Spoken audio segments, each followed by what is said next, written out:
Potential Not Pathology, embracing creative and resourceful approaches to psychotherapy with author and therapist Dr. Paul J. Leslie.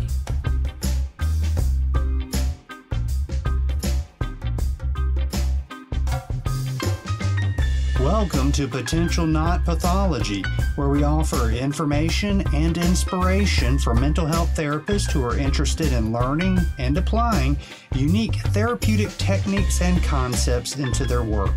With a focus on the potential each client brings to his or her therapy session, this program examines ideas and tools which can assist your clients on their journey toward healing. I'm Paul J. Leslie, and I'm glad you're here. It's kind of a special episode for me because I got to do an interview with a very dear friend of mine.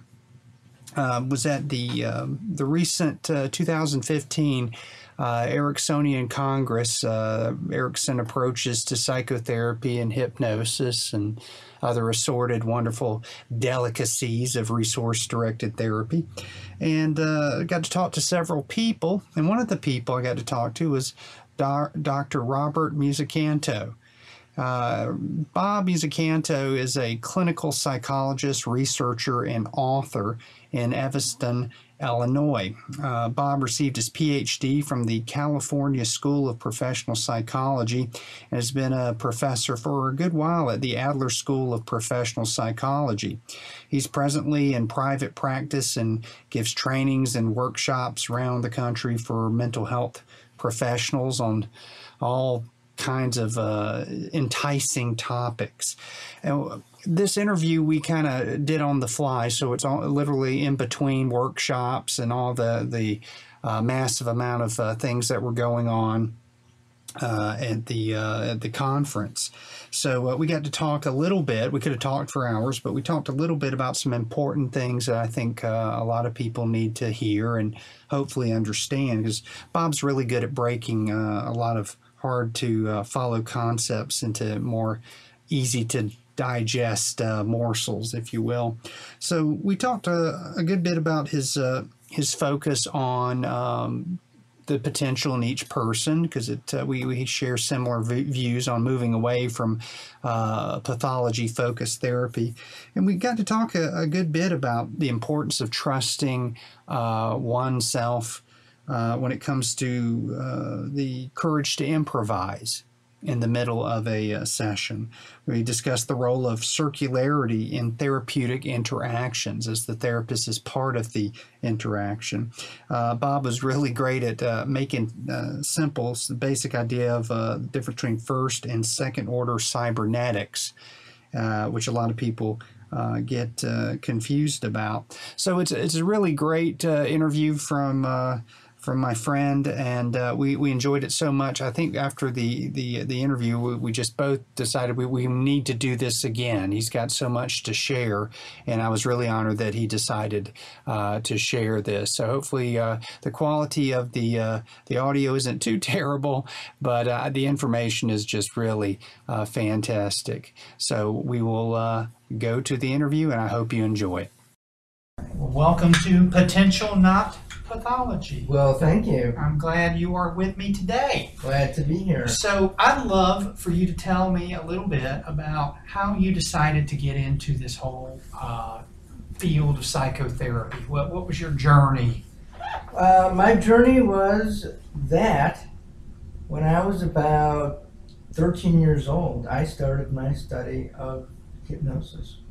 At 13, you started 14 years old. I was a freshman in high school, and we had a biology class. And this was in the days of, sort of free education. Mm-hmm. And in the biology class, the teacher said, you can study anything that you want. Mm-hmm. And I didn't have a whole lot of interest in standard biology, so me and a few of my friends began to study hypnosis. We got some hypnosis books, and we practiced putting each other into trances. Wow. In the biology lab. So I think I just always had an interest in what's the potential of human beings. How can we be more productive? How can we be happier? So it's actually hard for me to remember when I wasn't interested in that sort of thing. So that early on, that's kind of out of the ordinary. I mean, it's, with hypnosis, a lot of people are fascinated with it, but to look at it, how can I use this to help people feel better, to be better? That's, I could see it, how do I use this to get Jenny to go out with me for the prom? And you're trying to, at this young age, how can I help people feel better? How can I help myself feel better? Sure. I mean, that's not too typical, is it? Probably not. Probably not. So did you go to college kind of intent on studying psychology? Yeah, that was my intention from the beginning. Wow. And even before I entered college, I was very much into the whole human potential movement. Fritz Perls, Bernard Gunther, sensory awareness, all that sort of activity. I was meditating. I did yoga, pranayama, breath exercises, with a deep interest in exploring altered consciousness. So I went into college really with all those sorts of interests. Yeah. And it was a bright time for it, wasn't it? It was a perfect time for it. Perfect time for it. My dream at that time was, to go to Evanston Institute and meet Fritz Perls, which I never actually did. That might have been good or bad. Might have been good or bad. Who knows? It would have been an experience knowing Fritz, right? It would have been an absolute experience. In the here and now. Actually, on my honeymoon, this is an interesting story, which may have nothing to do with anything or may be very important. We started in Santa Monica, and we drove up the coast with the idea of eventually getting to San Francisco. And we were going to stop at Esalen on the way, but we missed the turn to Highway 1, and we never actually made it. So much could have happened if you just made the right turn. So much could have happened. My life might have been changed. Who knows? Who knows? And then, I'd been studying hypnosis on my own and all these other ways of altering consciousness. And there was a hypnosis class offered, and I went into the bookstore of the school, and I'm looking at the books for the course, and it was the Techniques of Milton Erickson by Bandler and Grinder, their first patterns of the techniques of Milton Erickson's books. And that was my introduction to Milton, for better or for worse. Right, yeah. I think we all started there. Yeah, probably. And so that's when I began to learn the Ericksonian approach to hypnosis. And then from there I studied the Mental Research Institute kind of work, and so I was involved in that aspect as well. When, from an early time when you first really got into the field, you already had this kind of paradigm based on Erickson's work, MRI group. Have you found it difficult over the years maintaining that non-pathology focused way of seeing clients? No, because that really is my natural approach. So that is how I think about things.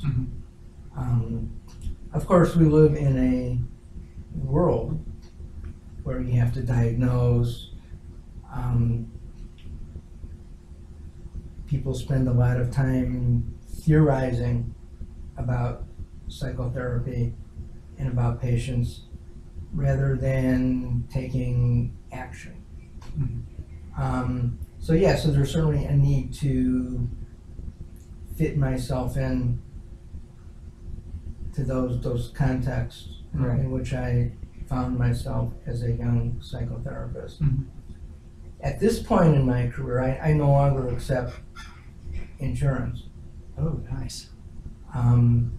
So that I don't have to fit myself into that at all. However,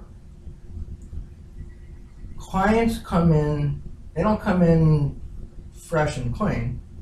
They come in already indoctrinated by the pathology culture. Right. Many of them have built identities Yes. around them, right? I'm sure you've seen that with some of your own clients. And so that's the real challenge. Yeah. Is shifting past that. The other thing I discovered is I used to work community mental health, which is just one of the absolute best training grounds, because you get all sorts of clients and you see whoever they tell you to see, whoever comes in. And I saw just the widest range of clients, great training. And the other thing I found was that a lot of the things didn't work exactly as I had expected. So I would go through periods where I was going to get, every client to set a, therapeutic goal. And I didn't always succeed at that. I was going to get everyone to, clearly, as an MRI, clearly define a problem. A workable problem as per their protocol. And a lot of times I found I couldn't get there. And so I began to discover that these rather simplistic protocols really had their weaknesses and failures, which led me to my next step. But it was useful. It was useful to, attempt to do those in a very pure way. I think it was very good training and experience. Yeah. Because you begin to see that, because clients, they don't read the books. Yeah. So they don't always know, Right. What the script is. And they don't always follow it. Yeah. So I realized that I needed something that was beyond the simplicity of these very specific, scripty kind of approaches. Because sometimes they worked and sometimes they didn't. And I realized that it wasn't simply a matter of giving an clever embedded command, Right. Yeah. and using clever language patterns. Yeah. Which I trained myself to be very, very good at it. And it didn't always work as I had expected. Which led me to kind of trying to deepen and expand my range as a therapist, which I assume will be a lifelong project. Yeah. I'm also a guitar player. I've been playing since I was 12. Around the same time you did hypnosis. About too. the same time Yeah. I did hypnosis. That's right. It was an interesting time. And I learned in a very unorthodox manner. which was I simply listened to the music that I liked. You know, Cream, Jimi Hendrix, Canned Heat, Jeff Beck, etc. Jeff Beck usually makes people put the guitar down, not pick it up after you hear him. It's just, you go like, how in the world did he do that? Yeah, well, and this is before like YouTube and videos and Tab and all that sort of thing. And now I see how he does what he does. You just a whammy bar on every note. But I don't even know how the Rolling Stones got their sound. I didn't realize he was in Open G. Actually, a client actually told me that many years ago. I was like, that's how he does it. But anyways, in that process, I was just listening and imitating. I began to discover the scales and the modes. I simply made up my own names for them, or they had feelings attached to them. And it's and then I learned the actual theory later on, which is actually a very useful and effective way to learn, because you develop an ear and a feeling for the sound that you don't get when you learn sort of technically by rote and by theory. So that's why improvisation comes very naturally to me, both in my music and in my therapeutic approach. When I was, just a second as you were saying that, I was in my mind hearing improvise, utilize. Improvise, utilize. What does that mean to you, and from your perspective? What it means is that therapy is jazz.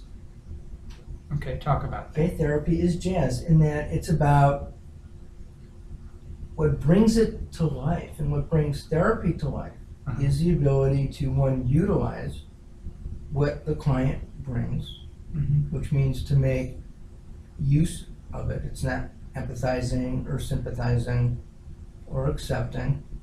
It's about using what they bring to move the therapy forward.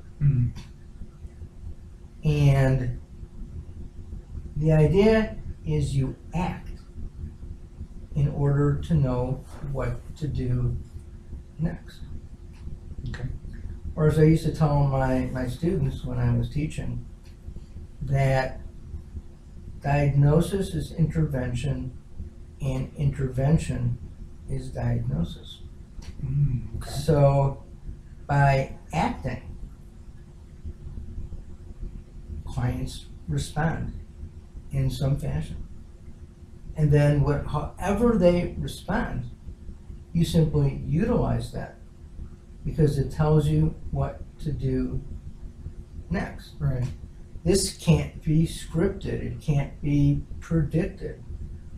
And so what guides you is not any sort of simplistic formula.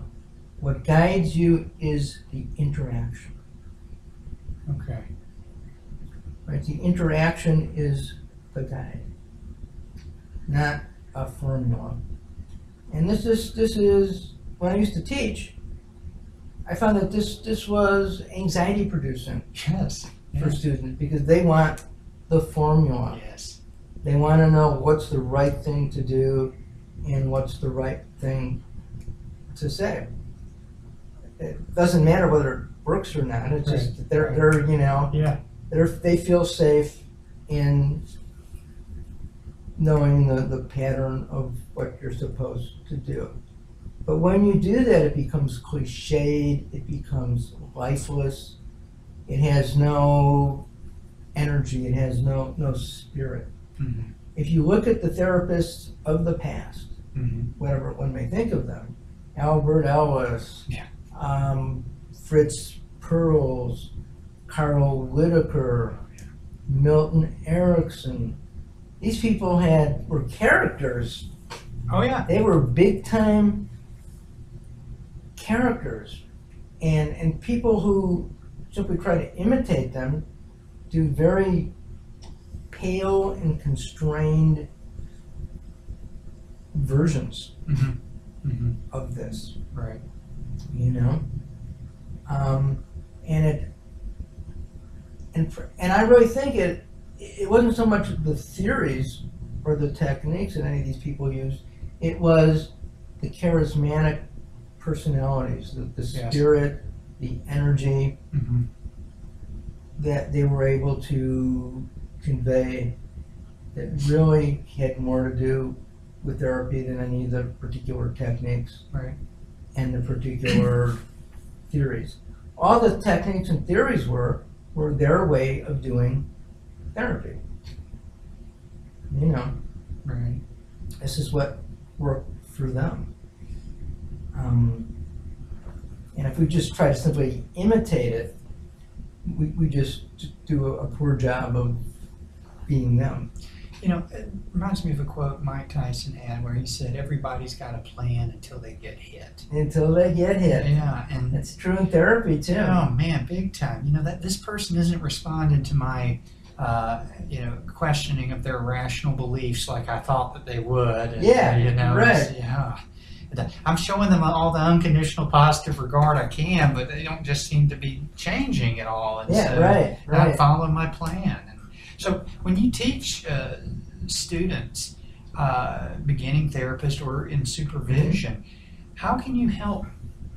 And this is something I'm struggling with teaching this to other people. Is how's the best way that you found to kind of instill this sense of, hey, just improvise. Yeah. Well, one of the ways is to let them watch great therapeutic performances, because therapy is a performance art. I agree. And yet, how often do students actually get to see therapy being performed? They read textbooks, they read theories, they get prepared for multiple choice exams, but they spend very little time observing real therapeutic, masterful performance. That would be like trying to be a violin player and you've never seen anyone play great violin, or wanting to be a guitar player and yet you couldn't hear Jimi Hendrix play. How would this possibly work? And then, even when you perform as a student, rarely is anyone actually watching you perform. It's a wonder anyone can do anything with this sort of training. So I used to do things that when I taught hypnosis, I said, okay, what I want you to do is to fail. Right? So we would form a circle, and you would give people like ridiculous suggestions. You knew we're going to fail, just to get that out of the way. So that wouldn't be a worry anymore, because really anything we do, especially at first, is going to be slightly wrong. It's rarely we go, okay, this is what you need to do to change, and they go, oh, okay, and you're done. But that's okay. And so students have to learn that that's okay. That, I think it was Thelonious Monk, the jazz pianist, said, well, there are no wrong notes. It's notes you play afterwards that define the meaning of that note. So those were some of the things I try to do to help them. That and one of my big goals was to get them to understand circularity. All right, I was going to bring this up. So since you have, let's talk about recursive, the recursive nature of therapy, circularity, and how that fits into what you were talking about with utilizing improvisation, utilization. Right, because that's exactly what's going on. So one of the biggest jumps human beings can make in their understanding is to move from lineal to a circular understanding Mm-hmm. of causality. We tend to think, okay, A causes B, Right. right? That's lineal. In couples therapy, it's like, yeah, I may yell at her, but I do that because I'm simply responding to her. Right. Yeah. So we all tend to see the other person's behavior Right. as the cause, and we're simply responding in a sensible way to that. And of course, the other person sees the same thing, except the opposite from their point of view. And people can't understand the vicious circles Mm-hmm. that they get Yes. involved in. The nice thing about that is that it only takes one person to change. Right. Because the minute one person does something different, then that circle can no longer function as it does. Now, here's my, I'm going to ask you this. And a lot of times it needs to be the therapist who's the one changing in the interaction, right? That's right. Because, and that brings me to the next thing. Mm-hmm. So originally, there was first order cybernetics, Mhm. which was the study of circularity in relationships. Right. And machines and all sorts of things in cybernetics. And so in MRI, they called it the interactional view. Right. As if they, the therapists, were sort of at a distance viewing these circular systems. Then Hans von Forster came along and began to apply cybernetics to itself. Mm-hmm. Well, what about the observer? Right. Aren't they part of this circular system? And so he started talking about what he called second order cybernetics, or the cybernetics of cybernetics. Brad and Hilary Keeney have refined that. And what they talk about is embodied cybernetics, which means we're not on the outside observing the interaction, but we've jumped into the interactional stream. Right. And are part of that interaction. And it's the therapist's job to bring about change. And so as the therapist changes, and as the therapist changes the way they change, they can bring about a difference that makes a difference in the system. Mm. And in order to do that, a lot of times one has to be, how do I put this, flexible in his or her own behavior as the Absolutely. therapist. And do you find that a lot of therapists are just, with the best of intentions, are so freaking rigid? Oh that my God. Yeah, I mean, Oh my God, they're working in a straitjacket. mhm. They're allowed a very narrow range of behaviors. Mhm. And I think all of us probably operate in a more narrow range. Because I can say, oh, I loved Erickson's indirect approach because it was non-authoritarian and got past resistance. But in truth, there's part of me that didn't like to be authoritarian, Uh-huh. didn't like to be direct. Right. So I think, at least part of my attraction to that was that it fit my personality, Mhm. but it also supported a sort of a restriction and limitation Right. in my ability to interact. Because if you look at Erickson, for all the talk about permissive, non-authoritarian approach, he could be extremely authoritarian. Mhm. Very much so. Very much so. But we all sort of ignore that, Yeah. you know? So I think for me, developing the ability to be able to take charge when that's Mhm. important to do. When I watch Brad Keeney work, and I've studied his work extensively, and I've taught his work, one of the things I noticed that why he could be sometimes very pushy. You know? And other times he come across like the Big Lebowski, hey dude, whatever, man. Exactly. Just go, you know? Exactly. But that part, you know, the Big Lebowski, I knew how to do that. Yeah. But when I saw him say, you know, I really want you to do this, you know? You know, doing this can change your life. Yeah. And really being very insistent, I was like, whoa. Yes. You know, I don't quite have that to that extent in my repertoire. And I saw that as a weakness to correct. And the other thing that I learned from him that has been so crucial is the idea of frames. Yes.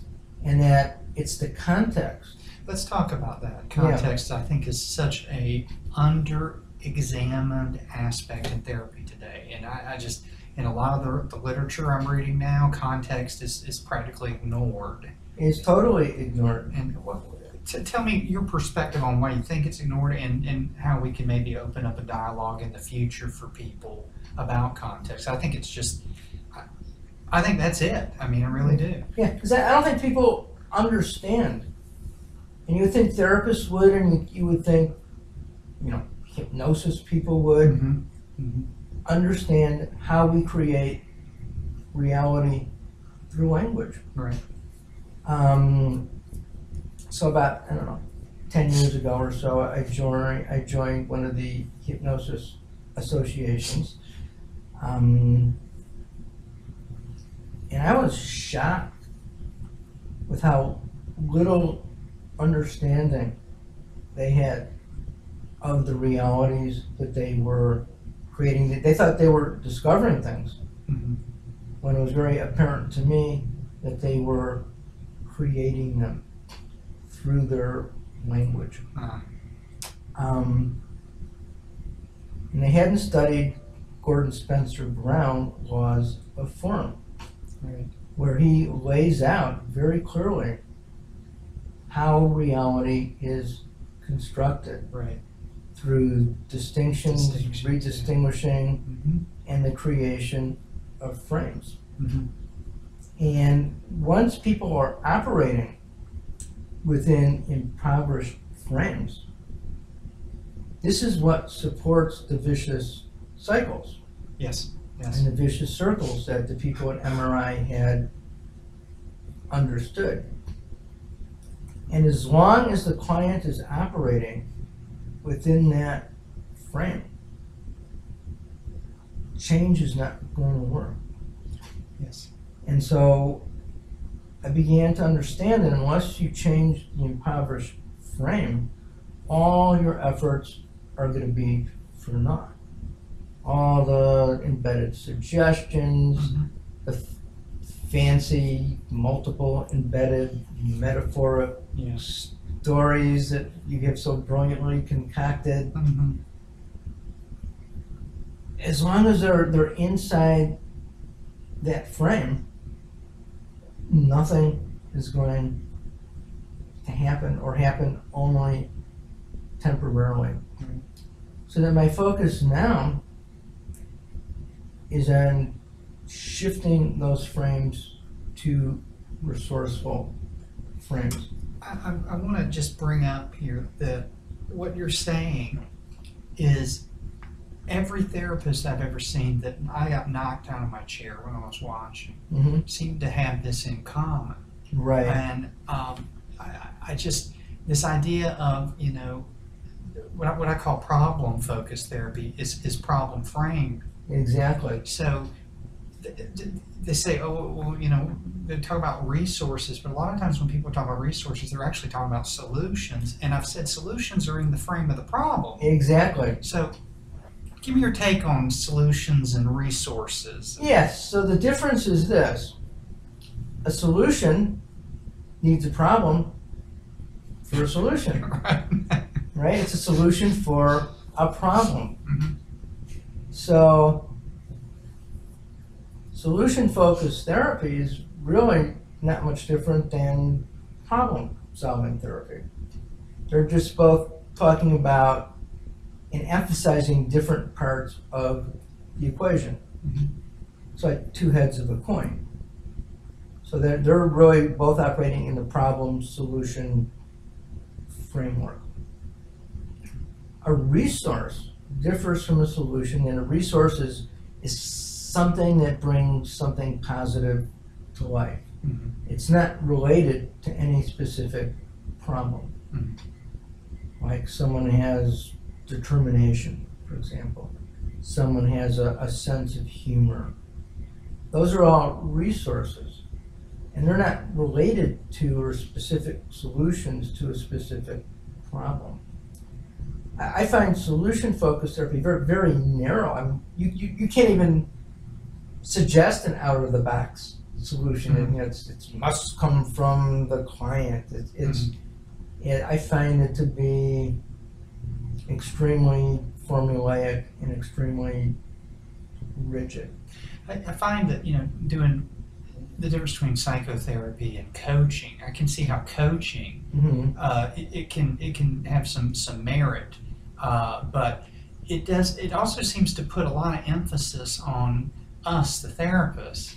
You say it's, we're trying at the client to find that, but really we're the ones finding their solutions. Yeah. And we're not giving them resources. We're just giving them what we think's best for them a lot of times. Sure.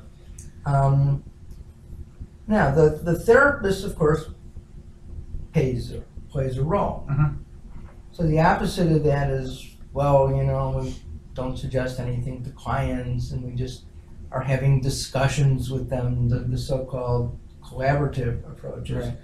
which are really, I'm old enough to remember Carl Rogers Yes. and his rather ineffective and extremely constricted role of the therapist. And they're really sort of hearkening back, I think, to that, where the therapist, no, I'm not responsible for change. Well, people are paying you for something. Mm-hmm. Mm-hmm. And I very freely give people things to do. Right. So directives are, to me, we talk about homework. That's the new, the way Yeah. they give me client homework. But to me, I have a problem with, okay, but is the homework a directive or just to, pay attention to your thoughts over the week, which is helpful. But, a directive to me needs to be an action other than just a mental action. It needs some kind of behavioral shift. Sure, and behavioral actions, I think, are great things to do, even within a session. Yeah. Oh, yeah.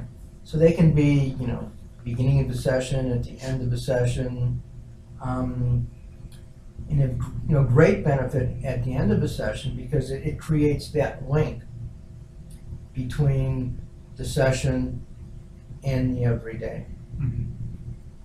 and gives you something to work with when they come back. Right. Because so many sessions, people just talk about, what happened in their day, and then they come back and they talk about that again, Mm-hmm. and they call that therapy. I call it complaining. This is what you would do with a bartender or something, or a friend. This is not therapy. Mm-hmm. And I understand there's a lot of money can be made in simply listening to people complain. But this is not what I mean by therapy. Mm-hmm. So I think giving people action to do really, in itself, sets a frame. Right. Yeah. That this is about bringing about change. Right. And Erickson, in his later years, he almost always gave people tasks Right. to do. whether, climb, squaw, mountain, Yeah, yeah, which, yeah. which I believe they've changed the name now because apparently that's not politically correct. But Of course. I forget the current name now. Because you want to get people to have new experiences. Yes, And yes. getting people to act differently in any way that you can think of brings about new and different experiences. So even having the same action that they want to cease, but Mhm. having it, as we were talking about, in the different contexts, Absolutely. that changes the whole game. It's a Yeah, game if you changer. tell them, yeah, you can continue arguing like you've always done, but you have to do it in the bathroom. Yeah. Or you have to sing it like opera singers. Uh-huh. The minute you do that, you begin to break up that circularity Uh-huh. and begin to introduce different frames. Yeah. You tell people to have, the old classic intervention of have, 15 minutes of worry time. Right. And you must worry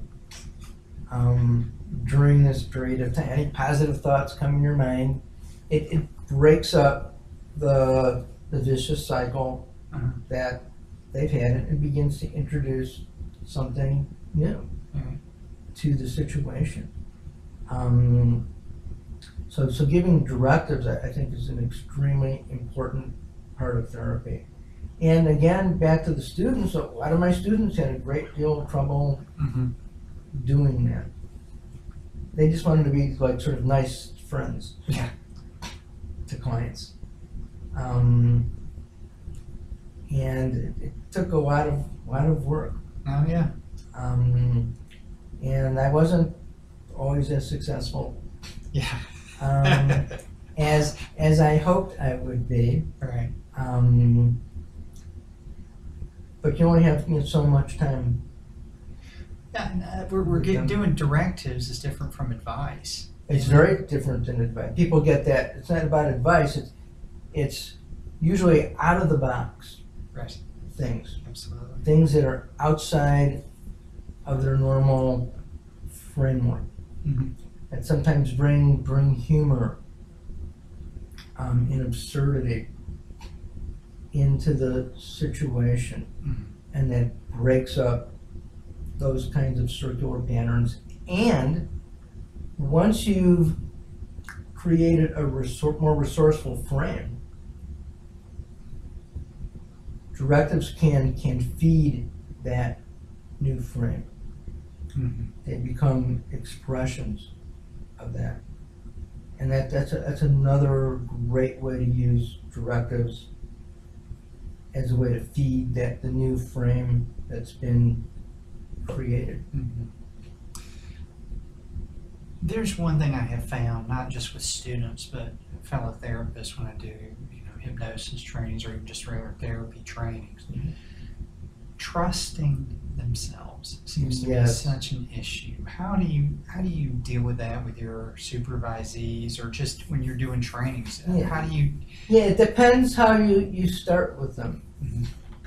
So I picked up as the head of a hypnosis program at a university after the other person had left.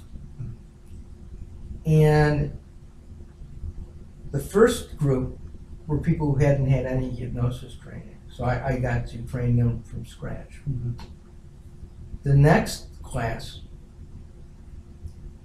introduced me to the people who had training from the original person, whose name I won't mention.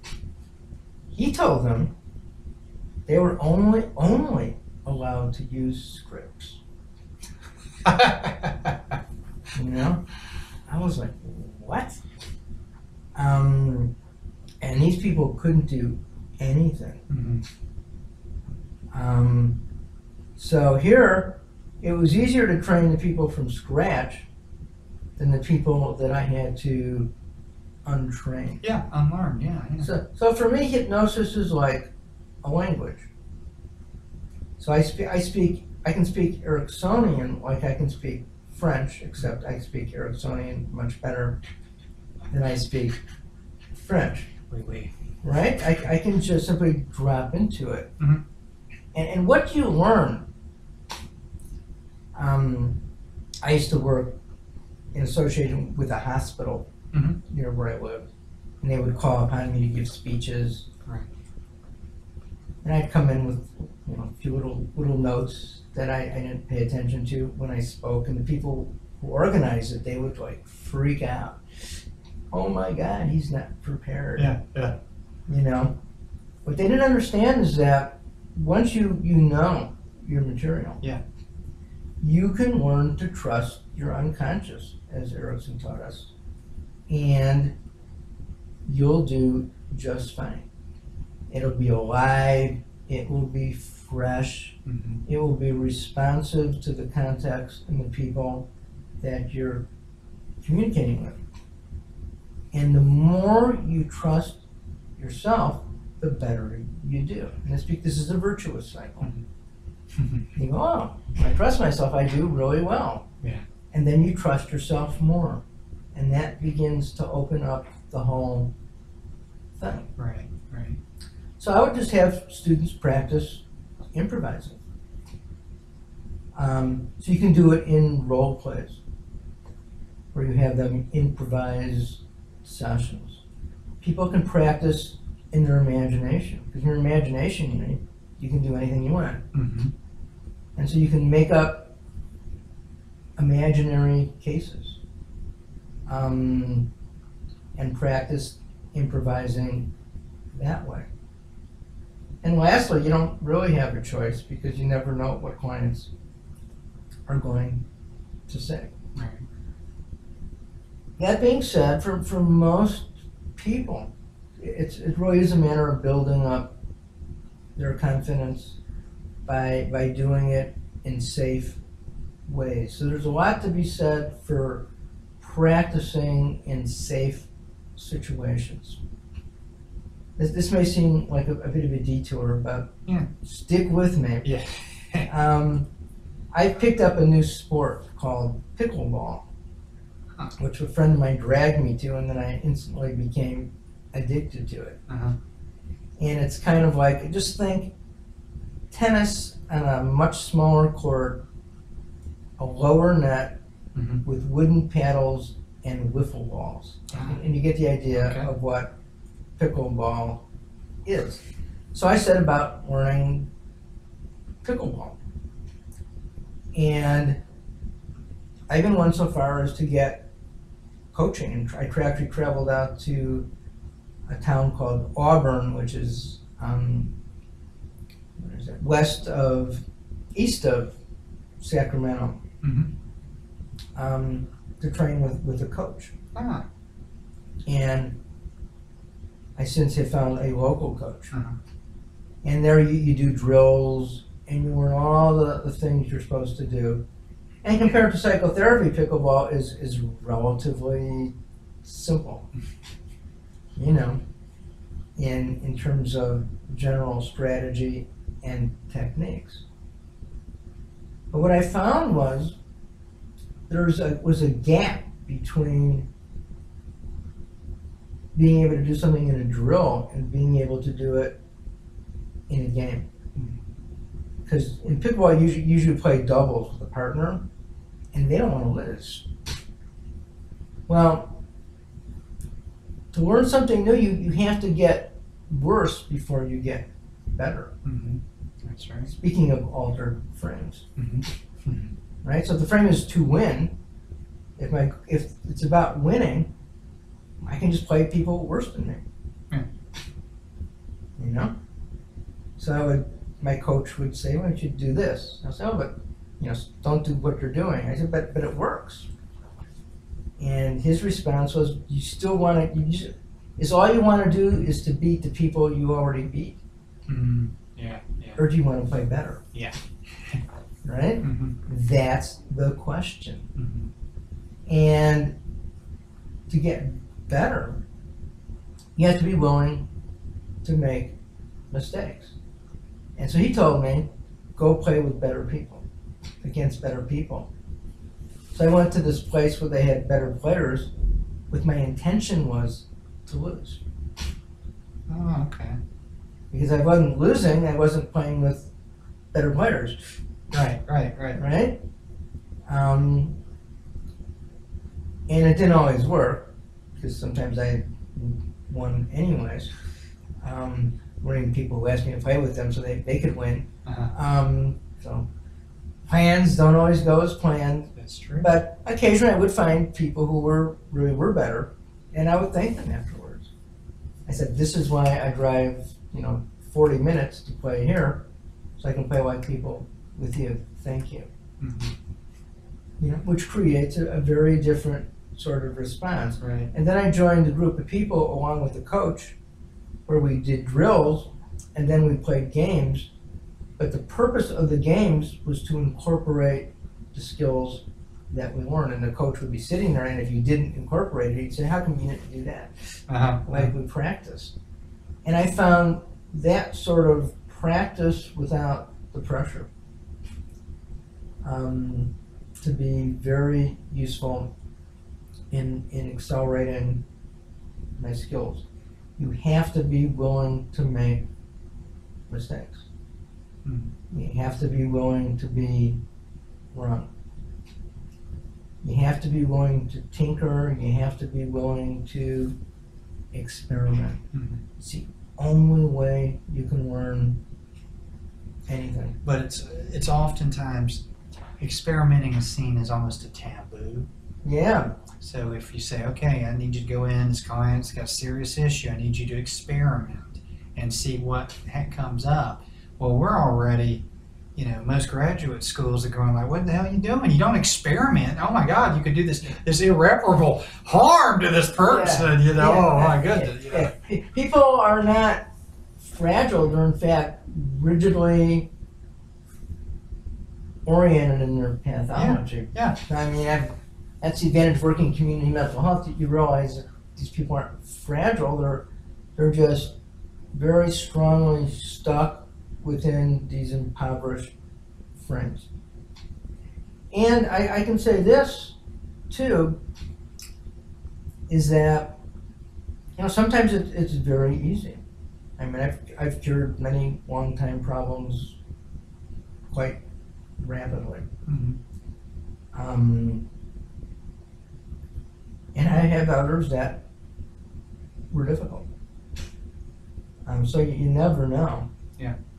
And this is somewhat unrelated, I want to add this anyways, is that a lot of times students see these tapes of these famous therapists, and they're great to watch and they're great to learn from, but usually these people have other therapists who they saw before and continue to see after the famous therapist. Number one. Number two, they come in as the famous therapist. Oh yes, it's already framed. It's already framed. Yeah. That this magical person is coming. When you're, a 24-year-old student at the Community Mental Health Center, you don't have that vibe coming in.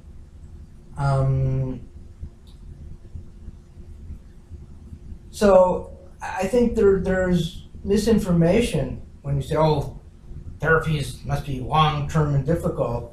But there's also misinformation when you say it's all going to be just quick and easy as well. Because I'm sure you have clients who aren't always quick and easy. No.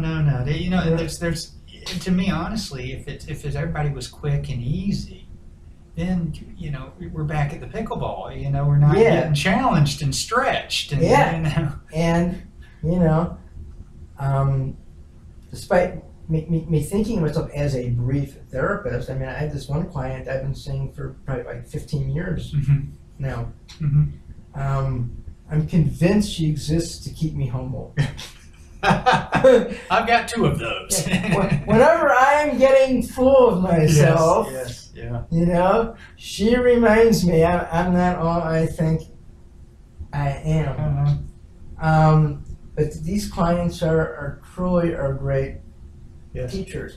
So you just, in my mind, every session could be the last session. Right.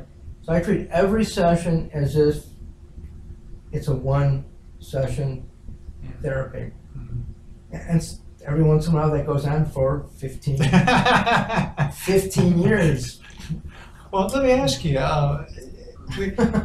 when you start a session, now this is something I do. I don't know if you do this, but I've gotten to where I use less and less information. Mm-hmm. And I've gotten to where in some cases, I mean, the first session, I go after, the introduction and all this kind of thing.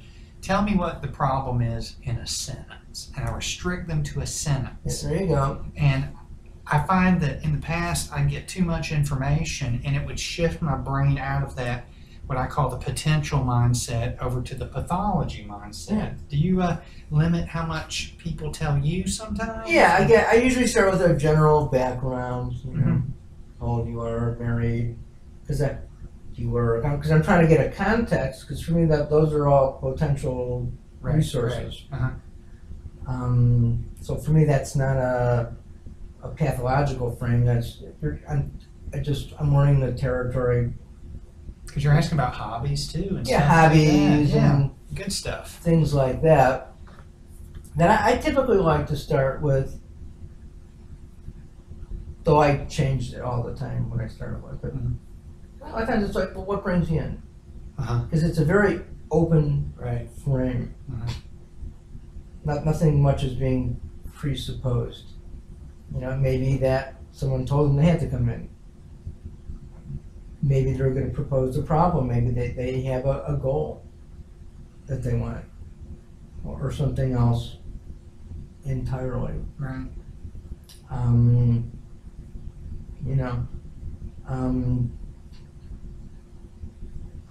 Bradford Keeney will sometimes start out with a directive or an assignment. Mm-hmm. Just sort of right off the bat. Yeah. That's another way of starting. I tend to, at least in the moment, and this could change tomorrow, Yeah. sort of like an open frame Mm-hmm. of what brings you in. And then they'll respond to that. It gives them all the possibilities to respond. Mm-hmm. I used to try to sort of force them into a sort of a more solution-focused or Mhm. goal-oriented frame, and that didn't always work Right. so well. So I like to start out with open frame, and then I utilize whatever they Right. bring to me. Yeah. They might say, well, Dr. So-and-so, said I was depressed. And I might go, how do you know that you're depressed? Maybe you're just bored. Yeah. Yeah. Right? So then I see the frame that they bring, and then I can start playing with it, Right. softening it, Mhm. loosening up that frame.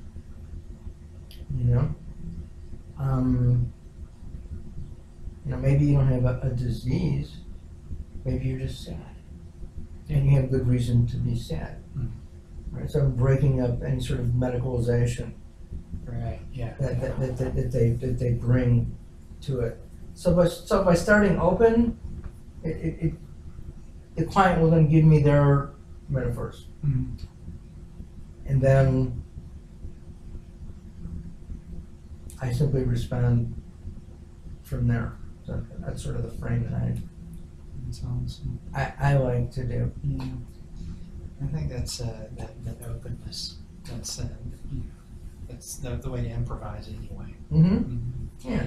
Well, we're kind of coming to the end of our time, so what I want to do is check in with you and tell me how can people, maybe if they're interested in training with you or finding more about you, what's the best way for them to get in touch with Well, you? they can check out my website. Okay. It's www.robertmusikantow.com. Okay. And I'll put that on the And, blog. and they can find me there, and I'm always happy to talk to people, interact with people.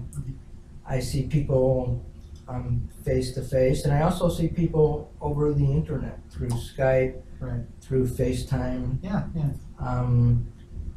I've had a lot of success with that kind of distant Mm-hmm. work, and it's been very effective. Right. Mm-hmm. So that's another way that I've been working recently. And you've got some books out, I think. Oh yes, I have a book, an ebook, both Yeah. on Kindle, Great. and What are then the, iBooks. what are the Called- titles? It's called The Escaper: How to Be an Escape Artist. And the metaphor here, it's about this guy. He used to be like a Houdini, and he could escape from straitjackets and chains and safes and all that. Mm-hmm. And then he gets this insight that hits him that really what's important is to learn to escape from the problems in life. Mm-hmm.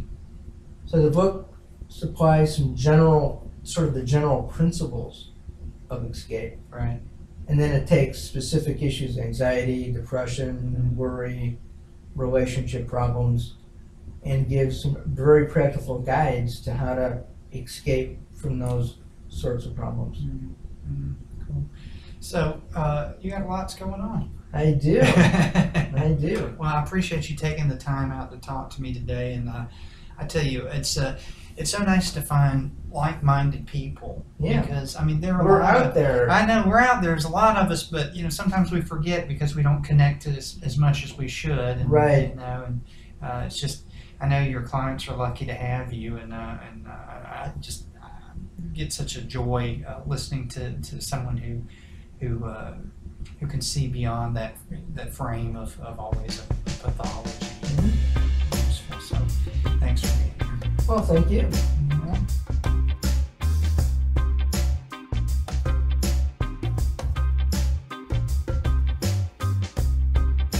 Thank you for listening to Potential Not Pathology with Dr. Paul J. Leslie. If you enjoyed the show, check out our website at potentialnotpathology.com, where you will find programs and articles showcasing unique and creative therapeutic applications.